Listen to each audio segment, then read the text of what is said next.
Dalam balapan MotoGP Thailand, Marc Marquez bukan hanya mencetak prestasi dengan meraih podium, tetapi juga menunjukkan tindakan amal yang menginspirasi.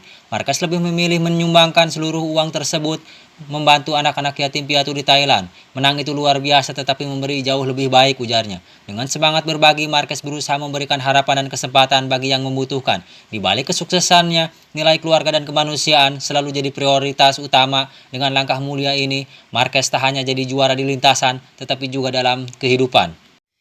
Jika kalian suka dengan video ini, jangan lupa like and subscribe.